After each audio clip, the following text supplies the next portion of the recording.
Gold's price is trading at near an all-time high. So why this talk about gold's price collapsing?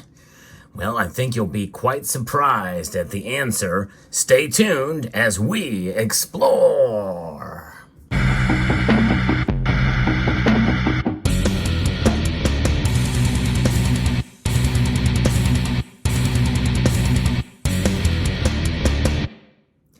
Yes, we acknowledge that we are enjoying some very nice prices for gold in nominal dollars. We also know that there's some room for gold to move to the upside as well. In fact, in order for it to trade at its all-time high in real dollars, it would have to be well north of $3,000 an ounce. So why am I talking about the one event that could cause gold's price to crash, to collapse? Well, I think this helps you to understand the resiliency of gold. This event is not very likely to happen, but it's not out of the realm of possibility. I think in part, this is the reason I'm going to give you here in a moment, is part of why gold's price has been trading for a whole lot less for so long. In other words, back in the late 1990s, early 2000s, gold price was very low. In fact, it got down as low as $252 an ounce. I remember that number specifically because I was thinking about buying gold then. And I thought, well, it's pretty low. It'll be low for a while. I'll just get it some other time. Well, that was the last time that I saw $252 gold.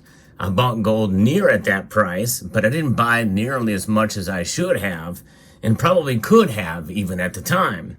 But what was going on during that time? Well, we had Brown's bottom. Some of you remember that. I just discussed that in a prior video. And that was the idea of Gordon Brown, the Prime Minister of the United Kingdom, sold off a lot of the gold out of the Central Bank of England. And that occurred, and that was really detrimental. And it also, I think, caused gold's price to go down or stay low for a while. And I think that is a potential to happen again. In fact, what is the event that could cause gold's price to collapse if we saw all of the central banks decide they want to sell off a bunch of their gold, sell it for currencies? If they were to do that, well, they would bring a whole lot of gold to the market, and I think that could cause the price of gold to collapse. What does a collapse look like in terms of dollar amount? I'm talking about perhaps maybe even seeing gold trade well below $1,500 an ounce. Now, it would have to be a coordinated effort and have to happen fairly close together with these central banks, including China, Russia, Turkey, and others that have been accumulating at record paces. How likely is that going to happen in today's economy? Pretty much impossible, highly unlikely. It's not out of the realm of possibility, but I think it would take that in order to collapse gold's price. They have been accumulating so much, and I've talked about this on this channel multiple times, at record highs. We've not seen this much gold accumulated since 1967. And why is 1967 so important? Well, that's the year that the very first 1 ounce gold bullion coin was issued into the market, the Krugerrand. And not that there's any relation to that, but it was a time when people were accumulating gold. Gold was really most tied to the assets of what central banks had rather than currencies. Now, by far, by any measure, it is the dollar and then the euro, and what's behind that? Gold. Gold is the third largest asset that central banks hold. That tells you something. And so this is the trend of de-dollarization. De-dollarization is the idea that nations are trying to essentially declare independence from the dollar or less dependence on the dollar. And that's what we're seeing nowadays as the dollar is becoming inflated. In other words, deflating value, and also weaponized. And so we see a reversal of that, of both those situations.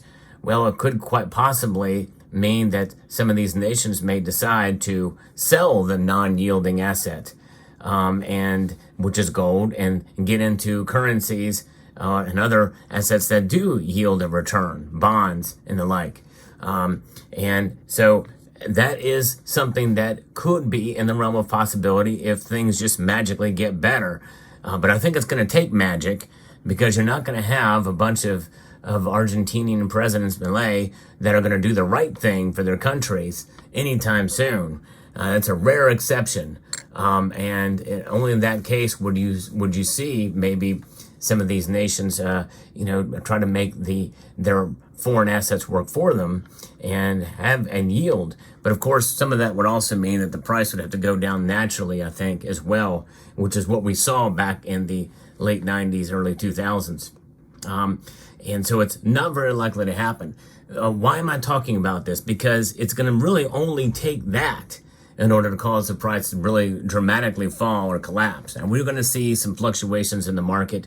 No question about that. The gold market will continue to have its ups and downs because it also trades as a commodity. Central banks don't give two craps about that, though. They're holding it for the long term as the ultimate safeguard. And so this is why you're seeing them accumulate gold at a record pace, because they see it for more than just the price. And I think that is something invaluable. And I think that's an attitude that we should have too as accumulators of gold, to be our own central banks. And they're not going to sell off all their gold. You know, the idea, what we saw in Canada, especially where they sold off all their gold reserves, is the exception rather than the rule, obviously. And so I think as we move forward here, the possibility, the likelihood of all of these central banks selling within a span of a year or two all of the gold that they have had accumulated over the past couple of years is highly, highly unlikely. So that bolsters the case for holding gold as a safe store of value. That safe store of value is something that would take something drastic like that to cause the price of gold to collapse. I honestly can't say the same for silver. Silver, I think, in a way, is a much more complex market than gold is, even though it's a much tinier market. Silver is seen as a dual, as a metal of duality. It is both an industrial metal and it is also a monetary metal. But most of the market sees it as an industrial metal, and I think that's why the gold to silver ratio is so high. Gold is treasured, silver is consumed, and that consumption is precisely why the price fluctuates and why it really has not gone up as much as gold has. But gold being the more resilient metal, well, there are things, it's not immune from things that I just told you about. We've seen that in the late 90s and into 2000. But it is possible that there could be a collapse of some sort or another where it just comes crushing down. Like one of these stones could just roll over top of gold. Gold's price, that is. The gold, the metal itself, it can be shape-shifted, it can be melted, but it does not disappear. It can even be dissolved in aqua regia, only to be reconstituted again, like the Nobel Peace Prize. I covered that story on this channel some time ago too. But it is an amazing metal, and I hope this analysis will encourage you to hold gold, because it's something. It's amazing. I think that that it will preserve your wealth over the course of time, and albeit a disaster like what I just mentioned, where all these central banks sell their gold, it's highly improbable that that's going to occur. If you enjoy an analysis like this, I hope you will consider subscribing to the channel. And if you enjoy and find value in the content I provide here, I hope you will press that like button down below. But gold is a metal that, when you think about it, central banks not only hold gold, but some nations issue gold bullion coins, like the United States of America. The Gold Eagle is the most popular gold bullion coin on the planet. Even though there may not be quite as many of them as the Krugerrand, it is a quite popular coin, highly recognized, and it's great to see that we are allowed by law now, in spite of Executive Order 6102, to own gold here in the United States, and with the United States designated denomination and name, we can hold gold. And I think it's a beautiful thing. We can be our own central banks by having gold in our portfolio. So I encourage all of you, if you haven't done so already, to consider some gold in your portfolio. It's a great protector of wealth over the long course of time, even at the prices where they are at now. And so dips may come and go. Gold is eternal.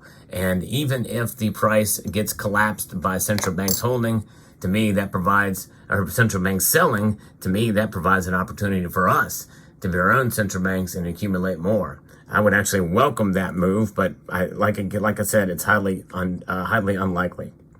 Let me know what your thoughts are in the comment section down below.